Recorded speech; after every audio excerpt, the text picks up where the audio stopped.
نیکولا فلامل در پاریس پس از کاریکاتور و عروسک به سراغ هنر معاصر ایران رفته.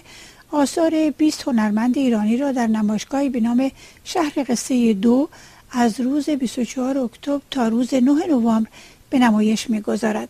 این نمایشگاه همزمان شد با برگزاری بازار هنرهای مدرن پاریس که میادگاه شماری گالری بزرگ سراسر جهان و مجموعه دارانی است که علیرغم بحران اقتصادی کماکان به خریدن آثار هنری ادامه میدهند و این بازار را از رونق خوبی برخوردار کردند. اگر در فیاک یا بازار بین المللی هنر مدرن ما شاهد مجموعی از خلاقیت‌ها و یا بی‌هنری‌ها هستیم، آثار هنرمندان ایرانی حاضر در گالری نیکولا فلامل که شامل تندیس‌های برنزی، چینی، عکس، چیدمان و آفرینش‌های دیگر می‌شوند، به شکل شاعرانه‌ای به مشکلات و یا دلمشغولی‌های جامعه‌ای دیگر می‌پردازند. از یاسمن متخالچی، یکی از دو مدیران گالری نیکولا فلامل، پرسیدم کارهای این هنرمندان بر پایه چه معیاری و به چه دلیل برگزیده شدند تا هنر معاصر ایران و سرزندگی آن را نمایندگی کنند، چرا که در ایران هنرمند کم نیست. ما بعد از موفقیت نمایشگاه شهر قصه 1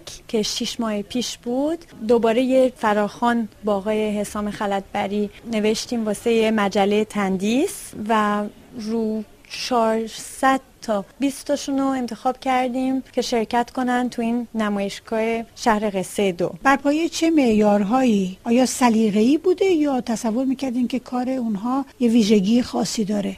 کارها خیلی متفاوتن ولی چند تا موضوعی که به هم وصله. میتونه داستان ایران باشه، میتونه دنیای الان رو نشون بده، یک کار شاعرانه باشه. هر کدومشون پیام خودشونو دارن با جنس متفاوت. میتونه برنز باشه یا فایبر گلاس باشه یا آهن باشه. در میان این آثار یک کار، اون هم از آقای علیرضا معصومی، خیلی ذهن منو به خود مشغول کرد. نه به این معنا که تنها اثری که میشه بهش توجه کرد در این نمایشگاه، بلکه به دلیل پیام اجتماعی، فرهنگی، سیاسی اگه بشه گفت. برای اینکه در مورد افرادی صحبت میکنه که اینها روی ثروتی همچون نفت خوابیدن اما خودشون فقیرن و این داستان یه سری از مردم کشورهای نفتخیزه که شماری از مردم در کنار چاهای نفت که پر در آمدن در فقر مطلق زندگی میکنن. بله، این اثر آقای علیرضا معصومی خیلی گویاست.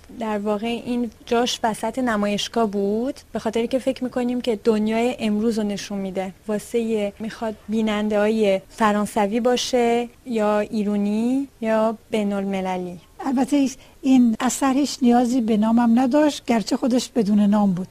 کار دیگه ای از آقای بهروز حشمتی که در 180 درجه این کار قرار میگیره، به این معنا که خیلی ابسترس به گونه‌ای و اثر کسی که در خارج از ایران زندگی میکرده از چندین سال پیش. چگونه میشه این اثر رو در کنار اون اثر دیگه توجیه کرد برای که اونا از ایران میان؟ بله، آقای حشمت از هنرمندای خیلی بزرگ هستن و این خونه هاشون در واقع خونه هر کسی میتونه باشه. یه خونه رنگ و رنگی دارن نوشته خانه، که این چند رنگی خانه خانه خانه مثل یه خانه پر امیده و آرزو واسه آینده است. یا یه خونه دیگه هست نمایشگاه اثر خانه زمستانشون که اولین خانه زمستانه که از کشورشون دور شدن و هنوز توش خاطره به وجود نیومده. کار دیگه کار خانم آتوسا وحدانیه که پول سیاه نام داره و یه سکه 2000 ریالی رو نشون میده. بله، این سکه داره آدما رو له میکنه، فشار اقتصاد رو مردم. و از این رو هم هستش که باز هم من به این توجه کردم، شاید من تصور میکنم که هنر باید همیشه هدف داشته باشه. ازتون بسیار سپاسگزارم خانم یاسمن متخالچی. گندم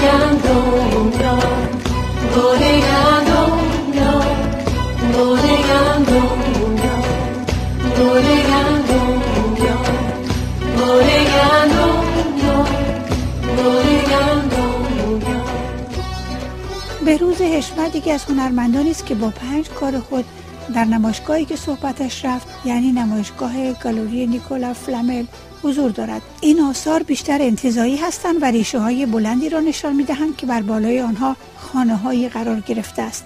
این هنرمند از 38 سال پیش ایران را ترک کرده و در اتریش ساکن شده است. در آغاز گفتگو از بهروز حشمت پرسیدم که این ریشه ها چه معنایی دارند و علیرغم انبوه بودن آنها چگونه این ریشه ها را ترک کرده در برون از کشورش ساکن شده است. ما از کشور پریدیم، ما رو پراندن. برمیگرد به کار اولیه من اولین نمایشگاهامو تو تبریز گذاشتم و اونجا بود که تماشاگرای من همیشه میگم چوب‌های زیر بغل منن. یعنی تو با تماشاگر زندگی میکنی. وقتی تماشاگر تو خیابون یخه تو رو میگیره و میگه که کار تازه چه داری، اونجا تو تنها نیستی، اونجاست که تو اثر میگذاری. هنر بیشتر اثرگذاریه. من هم اثر میگیرم و هم اثر میگذارم. و بعد باز برمیگرده به اون مجسمه عاشقلار تبریزی که من ساختم. باعث شد که در اون زمان به خاطر اینکه این مجسمه سمبل موسیقی آذربایجان بود و ترس از این بود که ما چه بگم جدایی طلبی، اصلا همیشه وحشت وجود داشت، باعث شد که من ایران رو ترک بکنم و ساواک بعد از 2 ماه این مجسمه رو در پارک شاهکلی تبریز بود ورداشت و بعد من کارم رو در وین ادامه دادم. تو آکادمی بودم. از این ما خبرنگاریم، من خبر میدم اونور دیوار چی میگذره و این خبر رو بزرگش میگم جلو چشم آدم ها تا این تماشاگرها ببینن که من از کجا آمدم. یک داستانی هست میگه که چینی ها پرنده تو خونهشون نگه میدارن و اینا همیشه با حرکتشون نشون میدن که فردا طوفان خواهد شد، باد خواهد اومد. روشنفکرها مثل پرندان تو قفسن. روشنفکرها یا هنرمندا همیشه بیانگر تاریخ نگاری زمان خودشون میکنن و منم دارم یه تاریخ نگاری میکنم که فردا 100 سال دیگه وقتی مجسمه دیده میشه بگن این آدم چرا در این زمان این مجسمه رو ساخت. شما به پروازتون از ایران اشاره کردید. در این حال در اون سالها من اصلا نمیخوام که از چیزی دفاع کنم، چون من در شرایطی قرار ندارم که نه از کسی دفاع کنم نه کسی رو متهم کنم. در اون سالها اما ما شاهد به گونه‌ای شکفتگی هنر، دست کم سینما و هنرهای دیگه در ایران بودیم. چگونه شد که شما این چنین مورد بیمهری واقع شدید در اون سال؟ جالبه. یه بخشش برمیگرده به شو بودن این داستان. آدمایی که در اون زمان با مهر طرف شدن شاید فرمالیست بودن، ولی من فرمالیست نبودم. همیشه کارهای من محتوایی داره. من بی محتوا مجسمه نمیسازم و این محتواست که بی مهری قرار گرفت، نه خودم. در این حال ما شاهد حضور کسانی بودیم که به گونه‌ای به هنر سنتی پشت پا زده بودن. حالا نمیخوام برگردم به اون زمان، اما دلم میخواد در مورد کار خودتون ببیشه، اون کاری که بیشتر از اونای دیگه نظر منو جلب کرد. برگردم که ریشه رو نشون میده، خانه رو نشون میده، روش نوشته کوکاکولا. حالا نمیدونم چجوری اینو تعبیرش کنم. آیا کوکاکولا ما رو بی ریشه کرده یا آیا ریشه های ما میتونن ما رو از خوردن کوکاکولا نجات بدن که همه میدونیم که برای سلامتی بسیار بده؟ کوکاکولا قدرته، یه قدرت جهانیه. اما ریشه اونجا چیکار میکنه؟ ریشه اونجاست که نشون میده که خانه قرمز، خانه سرخ، شما کل دنیا رو بگردین یه قهوه خونه برین یا کوکاکولا براتون کوکاکولا میارن. اصلا هیچ زبانی قرار نیست شما بلد باشه. یعنی اینجا ببینین که یک کلمه جهانی میشه، تا فرمش جهانی میشه. شما از دور میتونین هر جای دنیا اگه تاریک هم باشه بدونین که این شیشه کوکاکولا است. و این نشونگر قدرت جهانی که همه جا مثل یک درخت ریشه میده. اینجا یه خانه قدرته، خودش انقلابه. یعنی کوکاکولا انقلاب میکنه. کوکاکولا یه سرمایه‌ای هست که شما تسلیمش میشین. کوکاکولا تنها کوکاکولا نیست. برمیگردم بازم به این مسئله ریشه ها، برای که بر من وقتی به شما نگاه میکنم به عنوان کسی که 38 سال از کشورش دور بوده، جستجوی ریشه هاست. از این روز که من اون کوکاکولا رو نسبت دادم به بی ریشه شدن یا با ریشه بودن، رد اون. در این مورد چی میگی؟ انسان‌ها مثل درختن. شما اونجایی که آب هست، درخت هست، خانه میسازین. شما تو کویر خانه نمیسازین. اینا مکمل هم دیگن، آب و خاک و درخت. همیشه شما خانه رو اگه ببینی از دور میدون اونجا زندگی هست. و اگه درختم ببینیم باید میگین که اونجا زندگی، اگه آبم ببینیم میاد میگه یک جای این آب انسان ها زندگی میکنن. خانه سمبل زندگیه. این درسته حرفی که شما میزنید، ولی من تصورم از این آثار این بود که شما دنبال اون ریشه میگردید که به گفته خودتون ازش فرارتون دادن. داستان اینجاست که وقتی از زمین کنده میشی برمیگردی یه جای دیگه باز ریشه میدوانی. فرق اینجاست که تو چقدر شهامت ریشه دواندن داشته باشی ولی خوش میشی میمیری.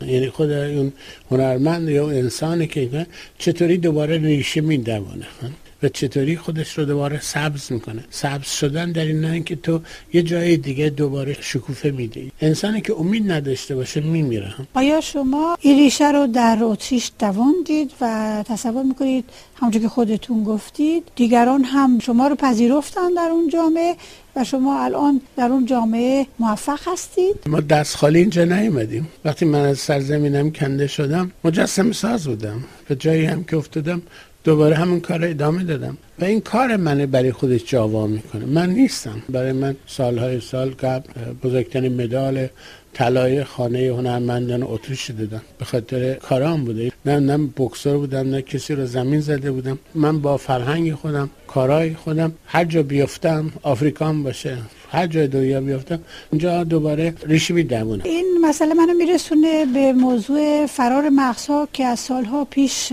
مطرح بود و بار دیگه در روزهای اخیر هم ما در تمام سایت‌های اینترنتی در مورد اینکه تبدیل به معضلی شده یا دست کم مسئولان دارن راجع بهش صحبت میکنن روبرو هستیم. آیا تصور نمیکنید که برای کشوری از دست دادن هنرمنداش همچون متفکرینش یا دانشمندانش دردناک میتونه باشه، یا اینکه به هر رو هر کسی حق داره که بره جای دیگه و در اونجا ریشه بدوونه و کاراشو به دنیا هم نشون بده؟ یا نمیشد که با موندن در کشور خودش و سود بردن از تمام حمایت‌ها باز هم خودش رو جای دیگه هم بشناسونه؟ وظیفه هنر انتقاده. در سرزمینی که شما زبان انتقادی نداشته باشین هیچ اتفاق نمیفته. اونجاست که تو میمیری. و این بزرگترین جنایتی که در ایران میفته وقتی که فرهنگ انتقاد وجود نداشته باشه. هنرمند، نقاش، شاعر، نویسنده، متفکر، هر کسی نتونه زمان خودش رو، کار خودش رو، تاریخ خودش رو نقد بکنه، اینجاست که این استبداد، یعنی بی فرهنگی اون جامعه است که تو رو نمیتونه پذیره. اونه که تو رو فراری میده. کسی فرار نمیکنه. اون فراری دهنده ها بی فکرن. یعنی اون فقر اونهاست که ترس از آگاهی دارن. به خاطر آگاهی شما رو فراری میدن. یعنی تو مجبوری در یک جامعه استبدادی تن به اون استبداد بدی. اون موقعی که از استبداد انتقاد میکنی اونجا هست که باید چمدونات ببندی. خیلی ازتون سپاسگزارم آقای بهروز حشمت و متاسفم که شما چمدوناتون رو بستید و امیدوارم یه روزی بازشون کنید حالا هر جا که میخواد.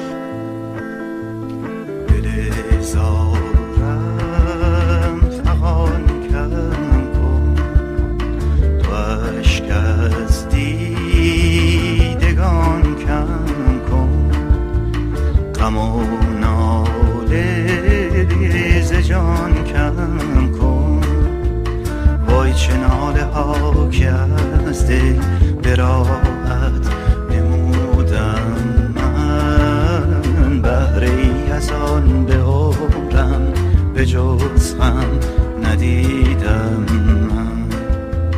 در روز 21 اکتبر 17مین دوره حراج کریستیز خاورمیانه در دبی برگزار شد که هنر ایران با 36 اثر بیش از 1/4 کل آثار راه یافته به حراج بیشترین ثبت را در این حراجی معتبر بین المللی داشت.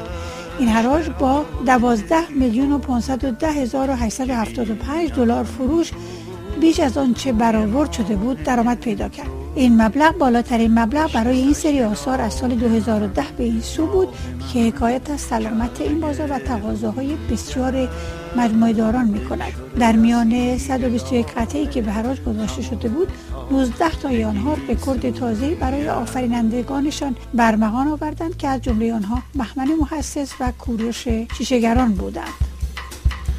بازا و بنشین یک دم که به لب آمد جان عزیزم از انتظارت قهد و جدایی بس کن که بسته ی دامم و مرغ دل شو چه کارت بحر تو می سوزد دل ولی تو نداری ز حال زارم خبری آب جگر سوزم را به دل تو زیبا ز چه نبود خطری. بیا بر من بیا و ببین که آمده بی تو چه به سر من. مه کر من سیمین بر من بیا و ببین تو چشم تر من. بت دیرین شب پیشین که به خوابم ماهی آمد. شده آقا دلم ای ما که تو پیشم خواهی آمد. گذری کن نظری کن چه خوشندام و شیرینی. دل ما را تو دلارا ز وفات تسکینی. بت دیرین شب پیشین که به خوابم ماهی آمد. شده آقا دلم ای ما که تو پیشم خواهی آمد. گذری کن نظری کن چه خوشندام و شیرینی. دل ما را تو دلارا ز وفات